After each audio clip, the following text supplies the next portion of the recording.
Since we're leaving tomorrow, we're going to take this opportunity to restock our fresh fruits and vegetables and a few other goodies. These look like really nice. Water and then you were able to use snow and dirt. Yeah, but then it's unhealthy. Yeah. We have a YouTube channel.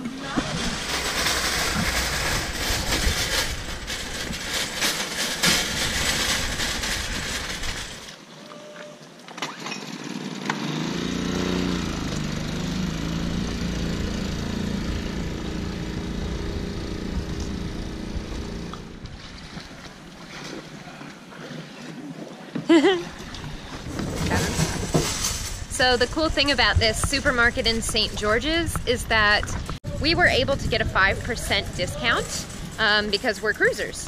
And the other thing is they let us borrow their cart because it was hard to get all the food back to the boat. So it's very convenient and very cruiser friendly, which we like.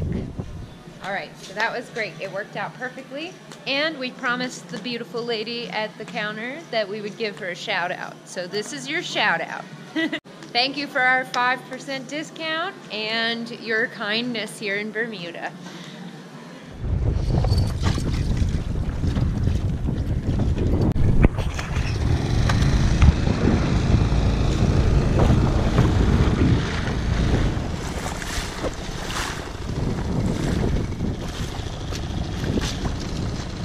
So today we're getting everything ready to be completely done. So that way as soon as we check out, we're ready to leave. So you have to have fuel, water, provisions, everything all squared away ahead of time before you take them your papers. So today's the day. So I'm polishing all of our silverware and metals because salt water, when you use salt water to wash all of your stuff, it gets really salty, and if you don't properly rinse it, then it will rust. The trick is to always rinse with fresh water, but certain somebody that we had on the boat never did that, so we have to deal with all of this rust. One of the things we really love about our Mantis, and why we bought it and not a Rocna, is a Mantis can be unbolted and stowed in pieces. So when we're doing ocean crossing, what we do is we actually take the Mantis off, disassemble it, put it away, and when we get somewhere we just bolt it back together. A Rocna, you can't do that. So right now we are anchored with our Fortress anchor, which has a rope rod, and we took apart the Mantis. We're just letting it dry right now before we put it inside, and I'm gonna go check out. So with that, we're all cleared out. We have to be out of the country by 6 o'clock, which is 1 hour. It's raining. It's not perfect weather, but the winds are good, and we are heading out from Bermuda to the Azores. Thus begins our two-person journey across the Atlantic. We're really excited. This is a good moment.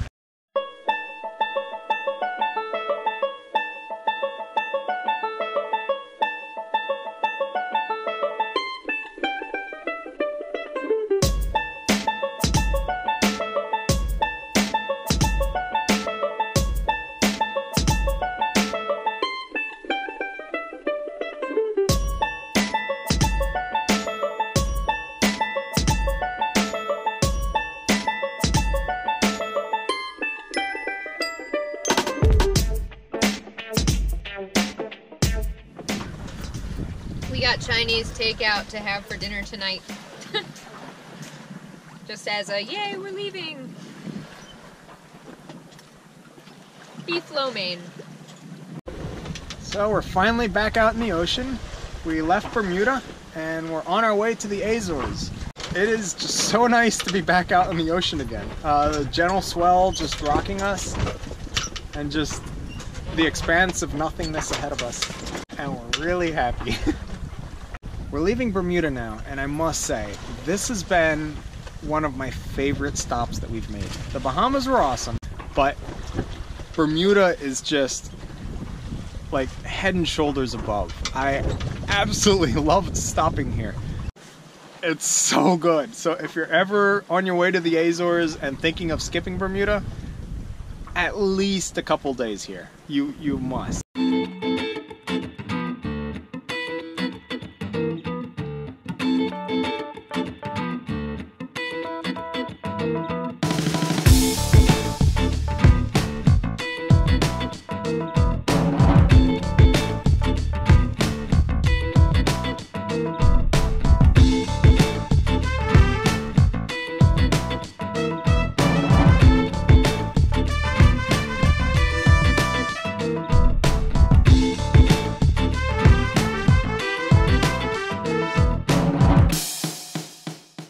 Been some really good sailing since we left Bermuda.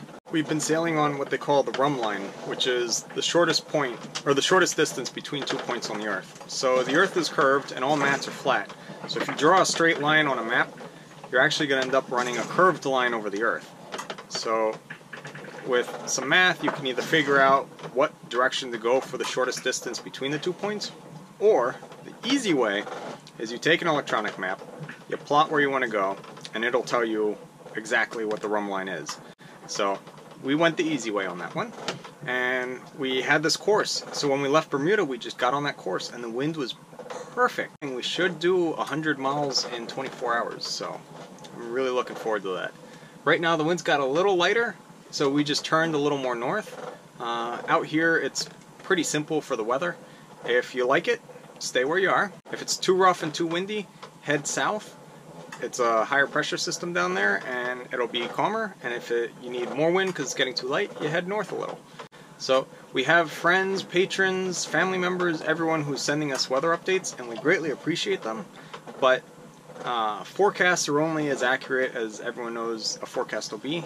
The forecast will call for wind from all these different directions, and the weather does what the weather wants to do. So while the weather's good, we're sailing to what we have and getting to the Azores as quickly as we can. But if the weather, gets really light or gets odd, then we fall back on the forecast that our friends are sending us, because that can give us a global picture of where we need to go, since we don't have that information on the boat. Last night being our first night, just the two of us, we tried out a new watch schedule, and it failed.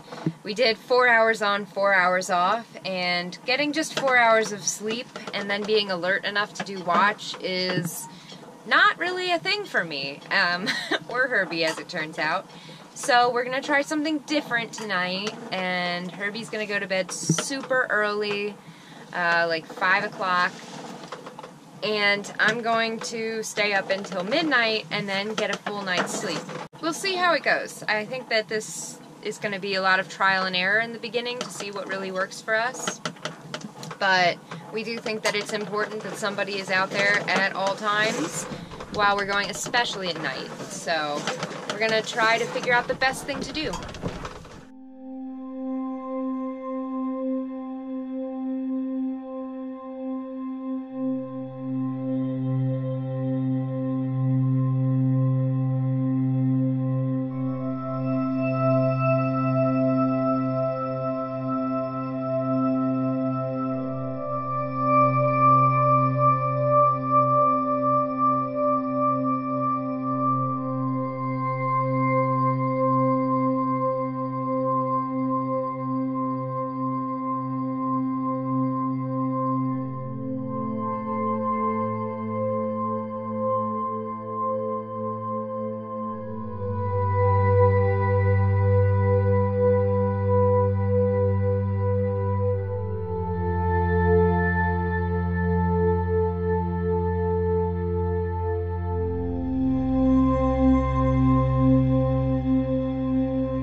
The winds today are awesome. Well, actually, correction. The winds have been awesome since we left Bermuda.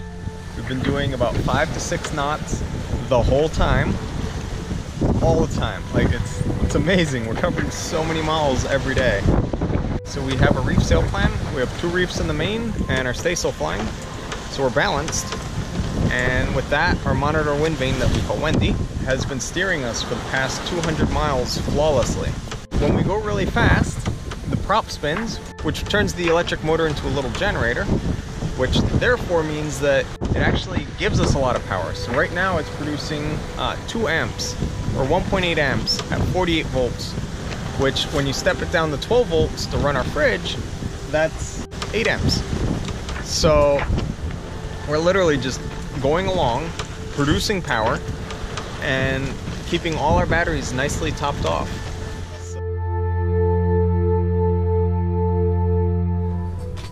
This has been awesome. We haven't changed our sail plans since we left. Wendy's our Windvane, and she has just been steering us perfectly on course this entire journey so far. Of course, it's only been a couple of days, but it's already looking so much better than our trip to Bermuda. We're just relaxing, watching the waves go by, watching the clouds, the weather, reading. It's been very enjoyable. So, we've caught a fish, but that lure got eaten. So we've had this track record of, we put a lure out, we'll usually hook a fish, we landed one, and then something else really big comes along, takes the lure and snaps the line, and just, we lose it. So we also bought regular hooks, and we were provided bait this morning in the form of 2 flying fish. So we're going to use the flying fish as bait and see if we can catch something on the larger side. Poor flying fish have some of the most challenging lives in the ocean. They're hunted by predatory fish below the surface, and when they jump to try to evade them, if they go too high, they'll be hunted by birds from the sky. So they have it a little rough.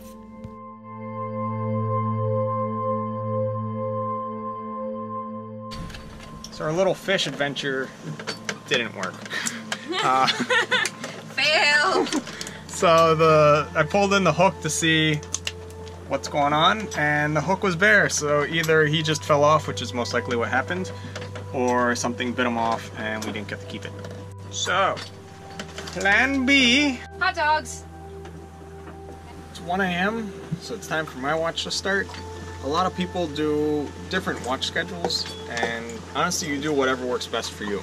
So a pretty standard one is where you do either a 3 or 4 hour watch. So you're on watch for about 3 hours, and the next person's on watch, and so on and so on. When we had Frank, we were doing 4 hour watches, and it worked really well because Maddie would be on watch first, and then I'd be on watch second, and then Frank went on watch third. The on watch person is on watch for 4 hours and then gets 8 hours of sleep afterwards. So that worked out really nicely.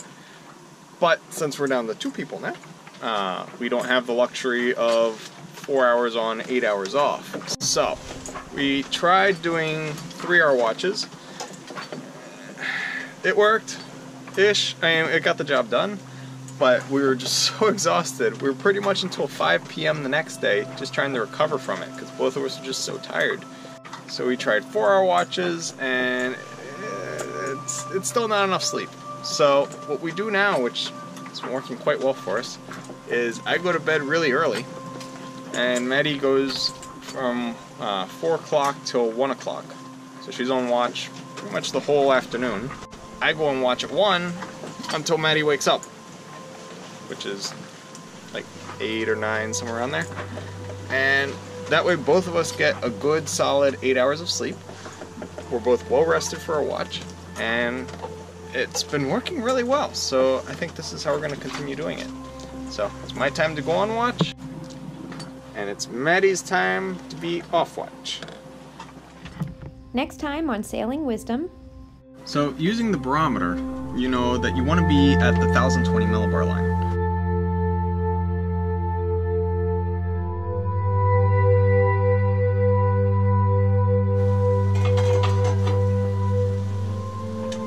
Thanks so much for watching. Be sure to like, subscribe, and share this video with your friends. And if you'd like to follow our journey in real time on a map, receive postcards from our ports of call, and message us directly to the boat, you can go ahead and become a patron using the link in the description down below. Gorgeous is that we were able to get a 5% We were able to get a 5%. And we're really happy. Oh, yes. I meant to say something. I forgot what it was. So, Bermuda was an awesome stopover.